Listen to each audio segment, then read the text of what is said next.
আজ তোমাদের গ্যালভানোমিটার সম্পর্কে আলোচনা করব। গ্যালভানোমিটারটা যে মূলত moving coil galvanometer. Moving coil বলা হচ্ছে কেন? কারণ এটা যে কয়েল অর্থাৎ তারটা নেওয়া হয়, ওয়্যারটা নেওয়া হয়, সেটা কি করে? মুভ করে। তো এই গ্যালভানোমিটারের সাহায্যে আমরা জানি মূলত আমরা এটা দিয়ে প্রবাহ মাত্রা অর্থাৎ আই পরিমাপ করি। এটা মেজারমেন্ট অফ আই, প্রবাহ মাত্রা মাপে এই গ্যালভানোমিটারের সাহায্যে।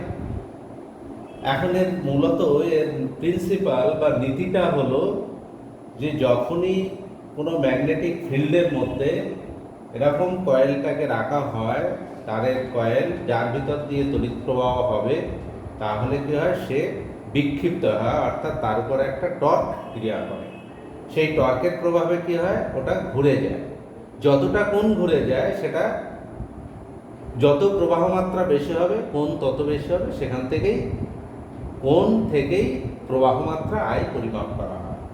তা এখানে যে মূলত যে ম্যাগনেটিক ফিল্ডটা তৈরি করার জন্য এদিকে একটা নর্থ পোল আর সাউথ পোল, এরকম একটা চুম্বক নেওয়া হয়, যার দুটো মেরু, একটা এন মেরু, একটা এস মেরু, এবং ওর মাঝে নেওয়া হয় একটা সফট আয়রন। যে সফট আয়রনটা হলো তৈরি সিলিন্ড্রিক্যাল, সেটা হলো সিলিন্ড্রিক্যাল।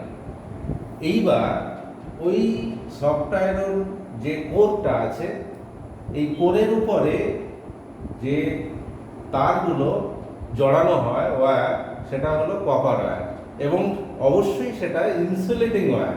তাহলে এইখানে যে এই যে তারগুলো জড়ানো আছে, সেগুলো হচ্ছে কপার ওয়্যার, এবং এটা হলো ইনসুলেটিং কপার ওয়্যার।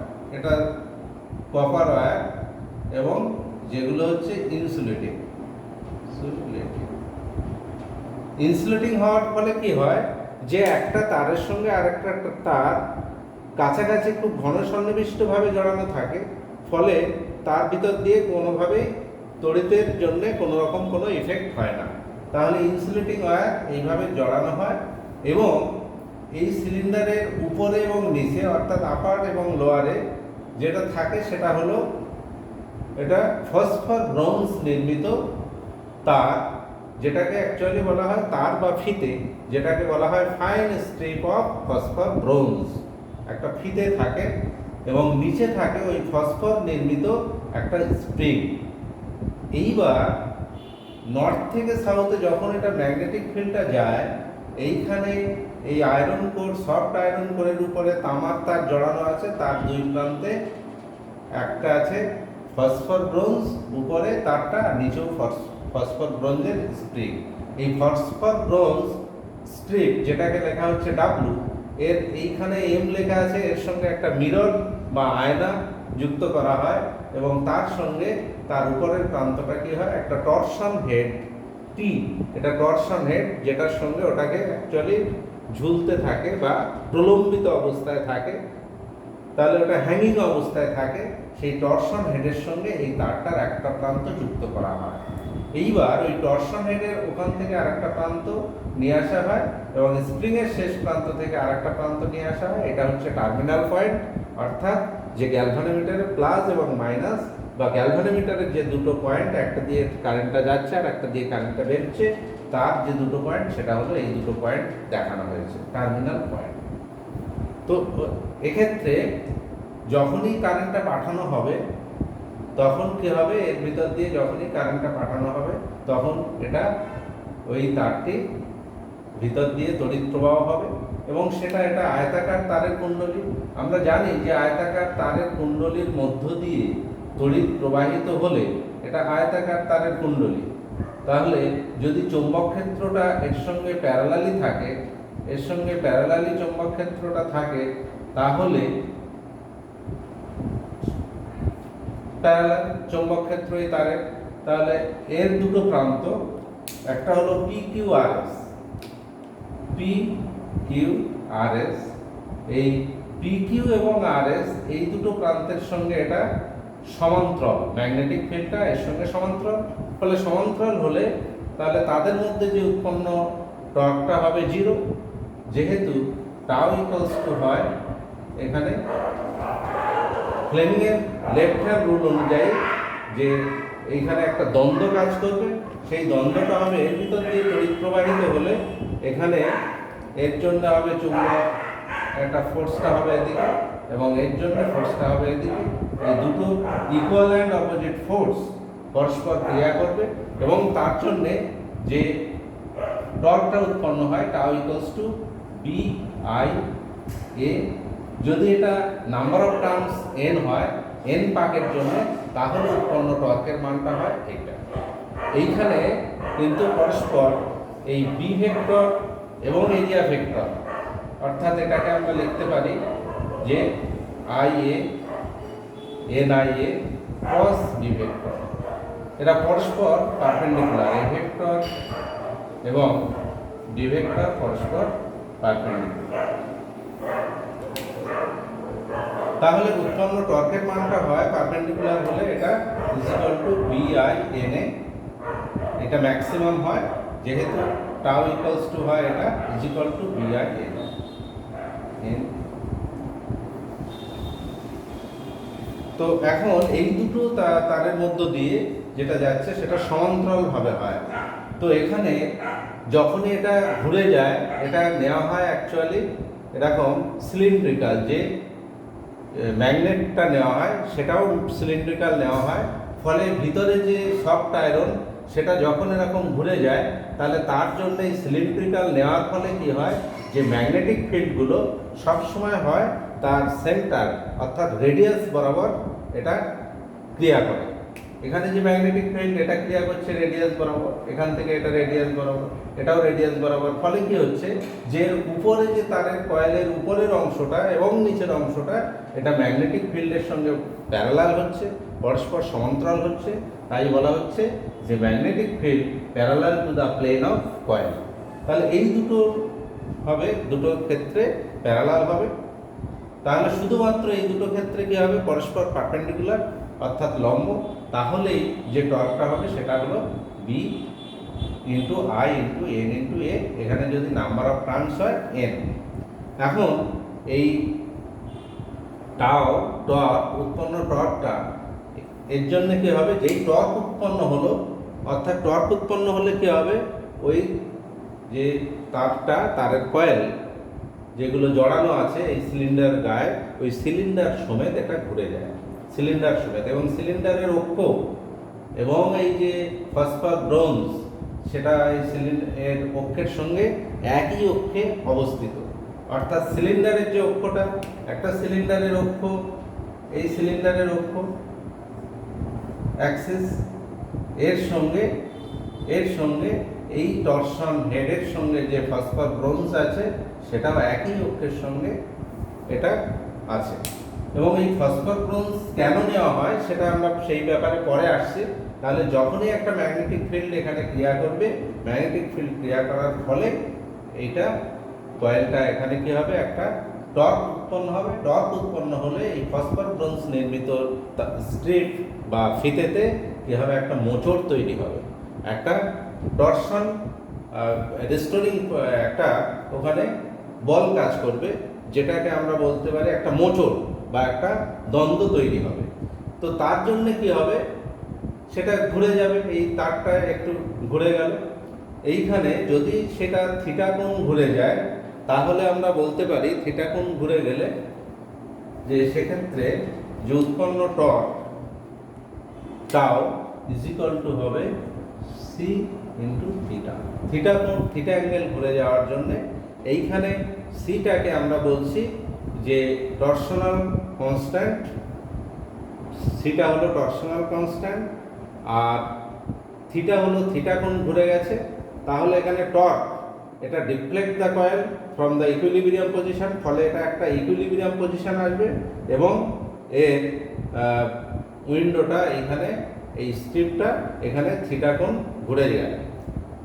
তাহলে এখান থেকে আমরা বলতে পারি যে টাওয়ের পরিবর্তে আমরা লিখতে পারি B I N A equals to C into theta.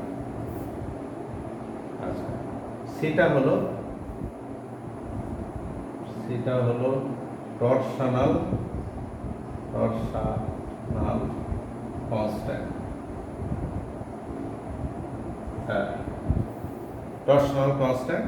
এখন এখান থেকে আই ইকুয়ালস টু এটা, তাহলে লিখতে পারি I equals to C. C বা এটাকে আমরা কনস্ট্যান্টটাকে কে দিয়েও লিখতে পারি, এখানে সি এর পরিবর্তে কে থিটা, তাহলে কে এটা B N A two theta.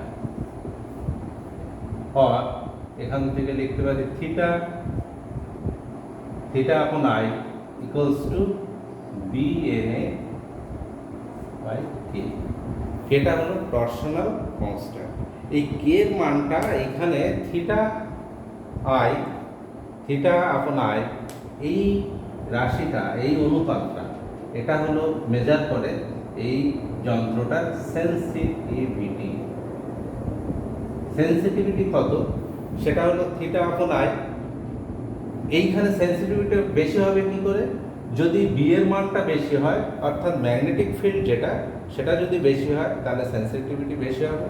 Number of turns, এখানে এরিয়াও বেশি হলে এটা হবে, কিন্তু এরিয়া বা নাম্বার অফ টার্নস এটা আবার খুব বেশি করলে ওখানে রেজিস্ট্যান্সটা বেশি হয়ে যাবে। এরিয়া ওরকম খুব বেশি করা যায় না। আর কে হলো টরশনাল কনস্ট্যান্টের মানটা কম হতে হবে।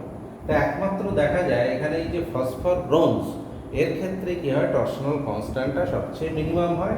যত এরকম মেটাল আছে, ফসফর ব্রোঞ্জ নির্মিত যে স্ট্রিপ নেওয়া হয়, যে কারণে ওর কে এর মানটা সবচেয়ে মিনিমাম হয়। কে এর মান মিনিমাম হওয়ায় কি হয়, এখানে গ্যালভানোমিটারটা বেশি সেন্সিটিভ হয়। এখন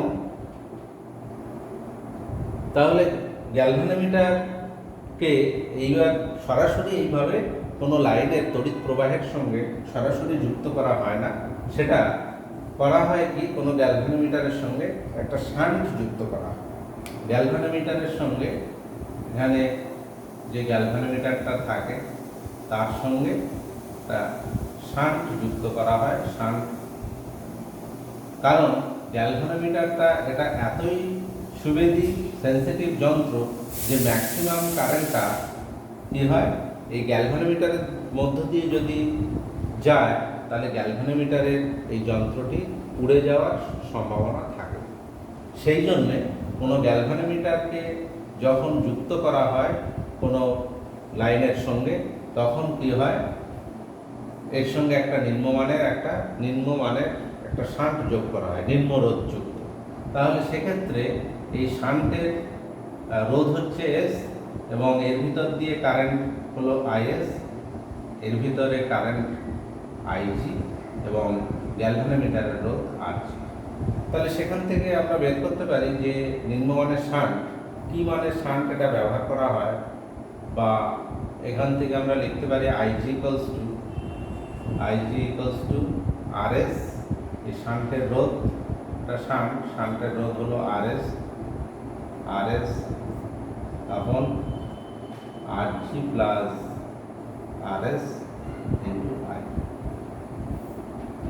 তাহলে ম্যাক্সিমাম কারেন্টটা এই শান্টের মধ্য দিয়ে যায়। শান্টের মধ্য দিয়ে যাওয়ার ফলে খুব কম পরিমাণ কারেন্ট গ্যালভানোমিটারের মধ্য দিয়ে যায়, এবং ওই পরিমাণ কারেন্টের জন্যে গ্যালভানোমিটারটি সর্বোচ্চ বিক্ষেপ হয়, বা সর্বোচ্চ পাল্লার জন্যে, খুব কম পরিমাণ কারেন্টের জন্য ওটা সর্বোচ্চ পাল্লা অবধি যেতে পারে। তাহলে সেক্ষেত্রে আইজি এর ভ্যালুটা হয় IG equals to RS by RG plus RS into I. এখন আমরা কোনো লাইনে গ্যালভানোমিটার, যেটা অ্যাকচুয়ালি তড়িৎ প্রবাহ মাপা হয়, সেটা হলো অ্যামমিটার যন্ত্রের সাহায্যে, এবং বিভব প্রভেদ মাপা হয় ভোল্টমিটার যন্ত্রের সাহায্যে। কারণ ভোল্টমিটার বা অ্যামমিটার যন্ত্র, সেটা অ্যাকচুয়ালি তৈরি হয় গ্যালভানোমিটারের সাহায্যে। তাহলে কোনো লাইনে সঙ্গে অ্যামমিটার যন্ত্র যুক্ত করা হয়, আর বিভব প্রভেদ মাপার জন্য, এটা তড়িৎ প্রবাহ মাপার জন্য, তড়িৎ প্রবাহ পরিমাপ করে, এটা আই পরিমাপ করে। আর বিভব প্রভেদ পরিমাপ করে কোনো লাইনের সঙ্গে বিভব প্রভেদ মাপার জন্য একটা ভোল্ট মিটার যুক্ত করা হয়, ভোল্ট মিটার লাইন যুক্ত করা হয়। তাহলে কোনো রোধের বা রোধ এটা বা এটা রোধের সঙ্গে এটা রোধ হলো একটা যন্ত্র বা কোনো যন্ত্র যার একটা নির্দিষ্ট রেজিস্ট্যান্স বা রোধ আছে, তার সঙ্গে অ্যামমিটার যন্ত্র যুক্ত করা হয়। এখন এই অ্যামমিটারটা অ্যাকচুয়ালি হলো একটা নিম্ন রোধযুক্ত, নিম্ন শান্টযুক্ত বা নিম্ন রোধযুক্ত একটা গ্যালভানোমিটার। কারণ আমরা জানি যে সমান্তরাল সমবায়ে যুক্ত করলে সবচেয়ে যে কম রোধ হয়, এখানে আরএস এর রোধটা হয়, আরএস এর রোধটা হয় 1 ওহম, তার থেকেও কম, লেস দ্যান 1 ওহম। তাহলে এত কম পরিমাণে হওয়ার ফলে কি হয়, এটাই হচ্ছে গ্যালভানোমিটার। তাহলে গ্যালভানোমিটারের সঙ্গে একটা নিম্নমানের রোধ বা শান্ট সমান্তরাল সমবায়ে যুক্ত করার ফলে সেটা অ্যাকচুয়ালি তৈরি হয় অ্যামমিটার। বা গ্যালভানোমিটারকে সরাসরি প্রবাহ মাত্রা মাপার জন্য ব্যবহার করা হয় না, গ্যালভানোমিটারের সঙ্গে একটা নিম্নমানের শান্ট যুক্ত করা হয়, অর্থাৎ সেটাই তখন হয়ে যায় অ্যামমিটার। এই অ্যামমিটারকে শ্রেণী সমবায়ে যুক্ত করা হয়। এখন অ্যামমিটারের রোধ বা অ্যামমিটারকে শ্রেণী সমবায়ে যুক্ত করার ফলে কি হয়, যে গ্যালভানোমিটার থেকে অ্যামমিটার তৈরি হয়। তো এইখানে গ্যালভানোমিটারের যেটা সঙ্গে নিম্নমানের শান্ট যুক্ত করা হয়। তাহলে এর ফলে কি হয়, অ্যাকচুয়ালি শ্রেণী সমবায়ে যেহেতু যোগ করা হয়, তাহলে এই শ্রেণী সমবায়ে যোগ করার জন্য এর ভিতর দিয়ে যে প্রবাহ মাত্রা আই পরিমাপ করব, প্রবাহ মাত্রা, তাহলে প্রবাহ মাত্রা অপরিবর্তিত থাকবে তখনই, যেহেতু এখানে অ্যামমিটার একটা যন্ত্র, তাহলে এরও একটা নির্দিষ্ট রোধ আছে। এখন এই যন্ত্রটির রোধ এমন হওয়া উচিত যাতে কি হয়, এই প্রবাহ মাত্রা যাতে কোনোভাবেই বিঘ্নিত না হয়।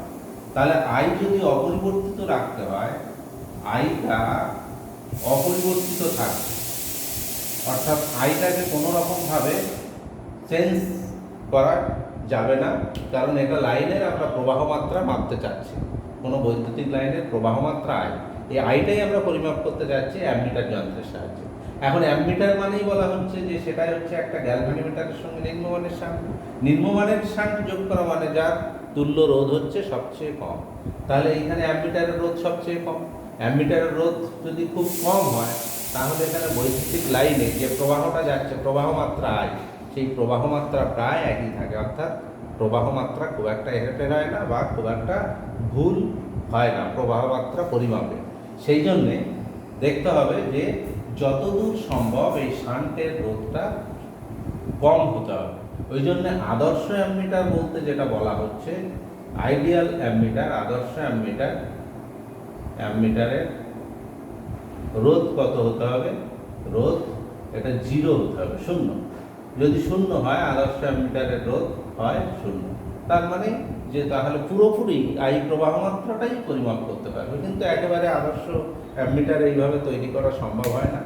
মোটামুটি যে শান্ট যুক্ত করা হয় তার রোধটা হয় 1 ওহম বা 1 ওহমের কম। তাহলে এটা গেল অ্যামমিটার। অ্যামমিটারকে যেহেতু কোনো বৈদ্যুতিক লাইনের সঙ্গে শ্রেণী সমবায়ে যুক্ত করতে হয়। আর ভোল্টমিটারটাকে যুক্ত করা হয় কোনো লাইনের দুটো প্রান্তে, একটা যন্ত্রের ভিতর দিয়ে তড়িৎ প্রবাহ হচ্ছে, তো সেক্ষেত্রে ওই যন্ত্রের দুই প্রান্তের বিভব প্রভেদ কত, এটা ধরো একটা পি প্রান্ত, এটা কিউ প্রান্ত, এই দুটো প্রান্তের মধ্যে বিভব প্রভেদ কত সেটা মাপতে গেলে কি হয়, সেটা ভোল্টমিটারের সাহায্যে পরিমাপ করা হয়। এইখানে এই তারের যে রোধ আছে বা যন্ত্রের একটা রোধ আছে, তার সংস্পর্শ, তার সঙ্গে তার দুই প্রান্তে সমান্তরাল সমবায়ে যুক্ত করতে হয়। এখন এই পিকিউ তারের এর যে একটা রোধ আছে, সেই রোধটা যদি আর হয় এবং এর মধ্য দিয়ে যদি প্রবাহ মাত্রা আই যায়, তাহলে এই দুই প্রান্তের বিভব প্রভেদ হবে ভিপি মাইনাস ভিকিউ, এই যে বিভব প্রভেদ, তাহলে আই ইন্টু আর। এইখানে এই যন্ত্রের বা এই তারের রোধ এটা তো ফিক্সড, এটাকে তো চেঞ্জ করা যাবে না, এবং প্রবাহ মাত্রা যাচ্ছে আই পরিমাণ, তাহলে আই ইন্টু আর, এটাই সঠিকভাবে মেজারমেন্ট করতে হবে। এখন ভোল্টমিটার যন্ত্র এর সঙ্গে সমান্তরাল সমবায়ে যুক্ত করলেও দেখতে হবে যাতে এর ভিতর দিয়ে মূল প্রবাহ মাত্রাটা অক্ষুণ্ণ থাকে, অর্থাৎ এই পি থেকে কিউ এর মধ্যে দিয়ে যে প্রবাহ মাত্রাটা যাচ্ছে, ওই প্রবাহ মাত্রাটা যাতে অপরিবর্তিত থাকে সেই দিকেই সেই দিকে আমাদের খেয়াল করতে হবে, সেই দিকেই দেখতে হবে যাতে প্রবাহ মাত্রাটা হ্যাম্পার না হয়। তাহলে প্রবাহ মাত্রা যদি অপরিবর্তিত রাখতে হয় তাহলে এখানে যে ভোল্ট মিটারটা, সেই ভোল্ট মিটারটা, অর্থাৎ ভোল্ট মিটার আসলে কিছু নয়, ভোল্ট মিটার হলো একটা গ্যালভানোমিটার। এই গ্যালভানোমিটারটি তাহলে এর সঙ্গে একটা মানে উচ্চমানের একটা রোধ যুক্ত করা হয়, এটা হাই রেজিস্ট্যান্স, এটা আর এই আর এর মানটা হয় আর এটা গ্রেটার দ্যান 1000 ওহম, তারও বেশি। তাহলে 1000 ওহমের বেশি এরকম একটা রেজিস্ট্যান্স যদি যুক্ত করা হয় তাহলে কী হবে, এর ভিতর দিয়ে যে প্রবাহ মাত্রাটা যাবে সেই প্রবাহ মাত্রাটা কী হবে, খুব কম পরিমাণে যাবে, যেতে পারবে না, কারণ তো রোধ অনেক বেশি। গ্যালভানোমিটারের সঙ্গে একটা হাই রেজিস্ট্যান্স যুক্ত করা হয়েছে, তাহলে কী হবে, এর ভিতর দিয়ে অটোমেটিক্যালি রোধ বেড়ে যাওয়ার ফলে এর ভিতর দিয়ে যে তড়িৎ প্রবাহটা যাবে সেটা খুব কম। ফলে এর ভিতর দিয়ে যে তড়িৎ প্রবাহটা যাচ্ছে সেটা হবে প্রবাহ মাত্রাটা এটা মিনিমাম হয়ে যাবে, এটা আই মিনিমাম। তাহলে ভোল্ট মিটারের মধ্য দিয়ে আইটা যখনই মিনিমাম হয়ে গেল, খুব কম হয়ে গেল, তার মানে বেশিরভাগ প্রবাহ মাত্রাটা যাবে পি থেকে কিউ এর মধ্য দিয়ে। সুতরাং বলা যাবে তো রোধ আর, সুতরাং V equals to I into R বা VP minus VQ into I into R, এটাই তাহলে আমাদের ঠিকঠাক মেজারমেন্ট করা যাবে, অর্থাৎ বিভব প্রভেদটা তাহলে সঠিক যে পোটেনশিয়াল ডিফারেন্স বা বিভব প্রভেদ ঠিকঠাক মেজারমেন্ট করা যাবে। তাহলে তখনই হবে একটা কি আদর্শ ভোল্টমিটার তৈরি হবে, যদি এখানে রেজিস্ট্যান্স বা রোধটা শ্রেণী সময় যেটা যুক্ত করা আছে এইটা 1000 বললাম, 1000-এরও বেশি, মানে এটা 10,000 হবে তাহলে ওখানে হাই রেজিস্ট্যান্স। তাহলে আর এর মান যদি ইনফিনিটি হয় আর এটা যদি মানটা ইনফিনিটি অর্থাৎ অসীম হয়, হাই রেজিস্ট্যান্স, তাহলে কি হবে, এর ভিতর দিয়ে মূল প্রবাহ মাত্রাটা সবটাই যাবে পৃথিবীর মধ্যে দিয়ে। গ্যালভানোমিটার সমেত এটা যে উচ্চমানের রোধ যেটা শ্রেণী সময় যুক্ত করা হয়েছে, যেটাকেই বলা হচ্ছে ভোল্ট মিটার, তাহলে এর ভিতর দিয়ে প্রবাহ মাত্রা খুব কম পরিমাণে যাবে। সুতরাং যে লাইনের যে বিভব প্রভেদ সেটা তাহলে সঠিক পাওয়া যাবে। তাহলে এখান থেকে আমরা বলতে পারি কি অ্যামমিটার হলো একটি, অ্যামমিটারটা হচ্ছে একটি গ্যালভানোমিটার, যেটা মানে নিম্নমানের শান্টযুক্ত গ্যালভানোমিটার, নিম্ন রোধকযুক্ত গ্যালভানোমিটার। আর ভোল্টমিটারটা হচ্ছে এটা উচ্চ রোধযুক্ত গ্যালভানোমিটার। এটাই হচ্ছে মূলত গ্যালভানোমিটার বা এটা অ্যামমিটার, এই দুটো যন্ত্র এটা মূলত আসে গ্যালভানোমিটার থেকে। তাহলে তোমাদের আজকে এটা মুভিং কয়েল গ্যালভানোমিটার, আর একটা হয় গ্যালভানোমিটার টেবিল গ্যালভানোমিটার। টেবিল গ্যালভানোমিটারটা কিছুই না, মুভিং কয়েল গ্যালভানোমিটার, যেটা মিরর থেকে একটা অ্যারেঞ্জমেন্ট করা হয়, স্কেল দিয়ে অ্যারেঞ্জমেন্ট করে, যে সেখানে কত কোণ বিক্ষেপ হচ্ছে সেটা স্কেলে ধরে সেখান থেকে পরিমাপ করা হয়। আর মুভিং কয়েল গ্যালভানোমিটার যেটা আমরা ল্যাবরেটরিতে ব্যবহার করি, ওখানে থাকে হেয়ার স্প্রিং, যে ওখানে কতটা কোণ বিক্ষিপ্ত হচ্ছে এইখানে এইভাবে অংশাঙ্কন করা থাকে, সেখানে ওখানে যে তারের কয়েলটা থাকে এই ফসফর ব্রোঞ্জ, সেই ফসফর ব্রোঞ্জের সঙ্গে এইভাবে যে তারের কয়েলগুলো যুক্ত হচ্ছে, এইখানে থাকে একটা স্প্রিং, নিচে থাকে একটা হেয়ার স্প্রিং, এই হেয়ার স্প্রিংয়ের সঙ্গে একটা এরকম সূচক থাকে, সেটা হলো টেবিল গ্যালভানোমিটার। আমরা মূলত এই গ্যালভানোমিটারটাই ব্যবহার করি, গ্যালভানোমিটার। ঠিক আছে, আজকে তোমাদের এই পর্যন্তই রাখছে।